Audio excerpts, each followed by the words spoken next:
Here now is Congressman Jason Lewis, Republican congressman from Minnesota and House Budget Committee member. What are the final details that are still up for grabs? Well, I think they're talking about probably the 401k issue, talking about a fourth bracket, talking about state and local deductions.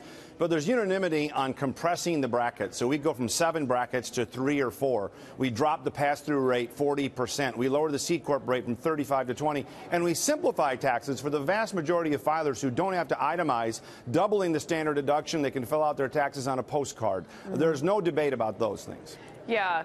Governor Cuomo had somebody who said 3 or 4 brackets about how this might shake out in his area and some others. Listen to this.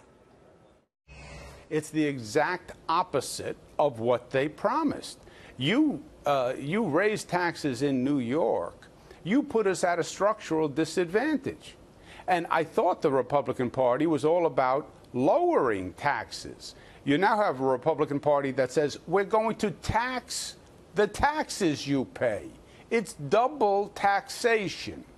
This from the party that says I'm going to give you a tax reduction. So obviously New York could spend less, and it's about, trying to get states to be more fiscally responsible. But as a political issue, if Republicans do end up raising taxes on people, that's heresy. That's not what you guys are supposed to be about.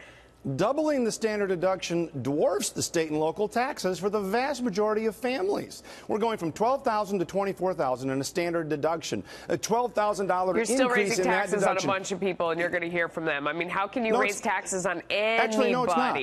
No, it's not going to raise tax. Melissa, no, it is not. The average deduction is under $12,000 in my home state of Minnesota for everyone in my district for state and local taxes. Not in New York. Let me finish. We double the standard deduction, $12,000. That is more than they would take by deducting state and local taxes in a high state like Minnesota. And furthermore, getting lectured about raising taxes from Governor Cuomo is just about too much for any human to take.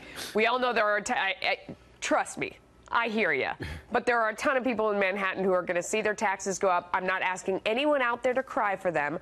I'm just saying that when you raise anyone's taxes, to me it feels like when George Bush said, read my lips, no new taxes, all of a sudden you're raising taxes on people. It's not a very Republican thing to do. I'm glad Democrats are looking out for the wealthy. Those are the people that take the state and local tax deduction, the largest deduction for people that make over $200,000 a year. That is true. And so if Cuomo and the Democrats want that carve out for the wealthy, that's fine. But they shouldn't hold hostage middle-class rate reductions because of it. And we would rather lower the rates on everybody than keep a deduction that benefits the wealthy. That's not lowering the rates on everybody. If the top rate goes to 39.6 or 39.5, I mean, to have the top rate there at all, I'm not asking anyone to cry for rich people, but you guys are the ones that say you've got to lower it on everybody, Melissa, big and bold across the board. The top rate is not 39.6. When you include the phase-outs of PEP and Ps, it's actually 43 to 44.